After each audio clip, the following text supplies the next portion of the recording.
बोलिए। हमारे YouTube channel जन संदेश चर्चा पर चर्चा में आपका स्वागत है। और आज हम आए हैं गौरा व्यासपुर जनपद अयोध्या गोसाईगंज विधानसभा के अंतर्गत सावित्रीबाई फूले जयंती के कार्यक्रम में। और यही जिन्होंने इनकी शुरुआत की, सावित्रीबाई फूले कोचिंग संस्थान के संस्थापक राजू निषाद का इंटरव्यू मैंने पहले भी दिखाया था और फिर दिखा रही हूँ आज। इनके भी उसमें कोचिंग सेंटर में आए हैं, निःशुल्क कोचिंग सेंटर है। और यहाँ काम करने वाली उन लड़कियों से मिलते हैं जो है समाज से, गरीब तबके से उठ कर के आगे आई हैं और बच्चों के लिए काम करती हैं, शिक्षा देने में मदद करती हैं। और ये पानी संस्थान में भी काम करती हैं और सावित्रीबाई फूले कोचिंग निःशुल्क सेंटर के साथ मिलकर काम करती हैं। तो पहले हम मिलेंगे निधि कनौजिया से, इनसे ही इनका परिचय जानेंगे। अपने बारे में बताओ निधि, और कैसे इस संस्था से जुड़ी और कितनी कठिनाइयों का सामना किया आने के लिए, बाहर निकलने के लिए, यहाँ तक पहुँचने के लिए। जी मैम, आप सभी को मेरा नमस्ते। मेरा नाम निधि है। मैं तारुण ब्लॉक के महाराई मोहम्मदपुर ग्राम पंचायत से हूँ। पानी संस्थान में मैं 2019 में जुड़ी। उस समय जुड़ने के लिए भी बहुत सारे संघर्ष थे, क्योंकि हमारे गांव में, हमारे समाज में कोई भी लड़की बाहर जा कर के नौकरी नहीं करती थी। गांव में पुरुषों को ज़्यादा महत्व दिया जाता है, महिलाओं और लड़कियों को बहुत ही कम महत्व दिया जाता है। तो हमारे परिवार में भी हम 4 बहनें हैं, सभी की शादी हो गई है और हम लास्ट है। अभी हमारी पढ़ाई जो है BA MA और MSW master of social work complete हो चुका है। अभी हम DLED कर रहे हैं और पानी संस्थान में काम कर रहे हैं। तो जब पानी संस्थान में हम काम करना शुरू किए तो हमें बहुत सारी चुनौतियों का सामना करना पड़ा। जब हम गांव समाज में निकलते थे तो बहुत सारे लोग कहते थे क्या कर रही हैं। जब किसी के घर पे जा रहे हैं तो सभी लोग कहते थे कि क्या हमें कुछ लाभ मिलेगा, हमें क्या आप कुछ पैसा देने आई हैं। तो उनको समझाना बहुत ही मुश्किल था। धीरे धीरे हम लोग काम करते गए। कभी कभी मन भी बहुत परेशान हो जाता था कि लोग कैसे हम लोगों को समझ नहीं रहे हैं। और हम लोग गांव में, जबकि उनका एक भी कुछ भी नहीं लगता है, सिर्फ उनका समय लगता है। उन बच्चियों को इकट्ठा कर उनको स्वास्थ्य, शिक्षा, पोषण और अधिकार, इन विषयों पर उनको जानकारी देकर उनको जागरूक किया जाता है और उन लड़कियों को आगे बढ़ने का अवसर दिया जाता है, ताकि लड़कियां आगे बढ़ के अपने पैरों पे खड़ी हो सकें। इसी प्रकार से हम काम करते गए और जो भी चुनौतियों का सामना आया उसको डटकर उसका सामना करते रहे। और आज जो है इतना मेहनत, शायद अगर उस समय हट गए होते, हमारी सैलरी भी उस समय 5 ही हज़ार थी, तो सब लोग कहते थे कि 5,000 रुपये में आप इतना मेहनत कर रही हैं, इतना दौड़ रही हैं, 2 पंचायत में गांव-गांव दौड़ना और पूर्वे में सभी बच्चियों को इकट्ठा करना और उनको जागरूक करना बहुत ही कठिन काम रहा।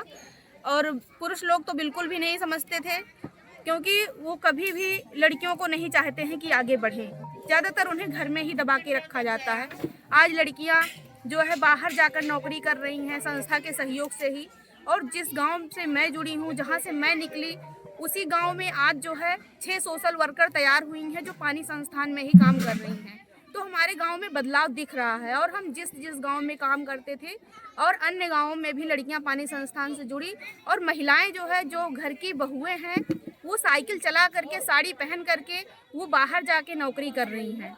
तो समाज में ये बदलाव हुआ। उसी के साथ साथ एक और जो संघर्ष से जुड़ा रहा कि ये हुआ कि हमारे समाज में पुरुष लोग ही राजनीति क्षेत्र में जाते हैं। महिलाएं या लड़कियां, महिलाएं भी जाती हैं लेकिन उनका नाम नहीं होता है, उनका कहीं भी नाम, सिर्फ अगर महिलाएं इलेक्शन जीत भी गई तो उसमें भी नाम पुरुषों का ही आता है कि हाँ उनके जो हैं पति हैं, उनका नाम नहीं आता बिल्कुल। लेकिन उस समाज में मैंने भी एक सोचा कि मैं लड़की होकर के आपकी बार इलेक्शन में खड़ी होंगी।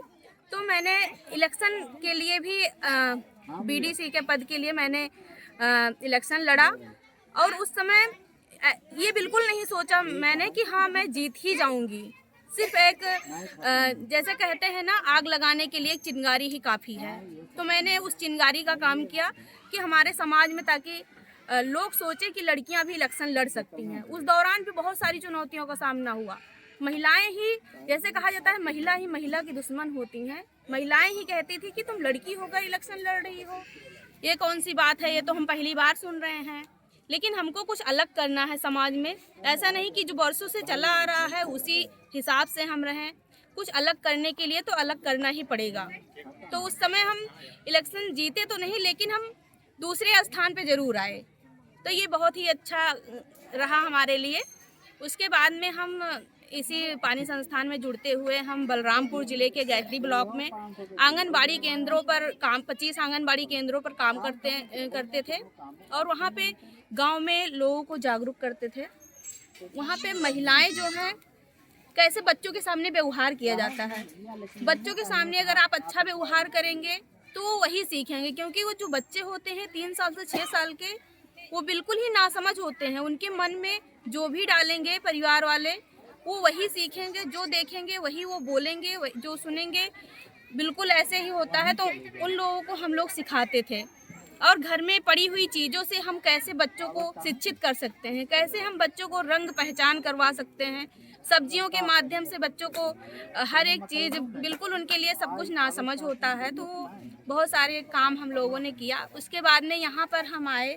अभी जो है पानी संस्थान में ही मेरा प्रमोशन हो गया है, तो 10 पंचायतों में इस समय मैं काम कर रही हूँ। 10 पंचायतों में युवाओं के मानसिक स्वास्थ्य की बेहतरी के लिए हम काम कर रहे हैं।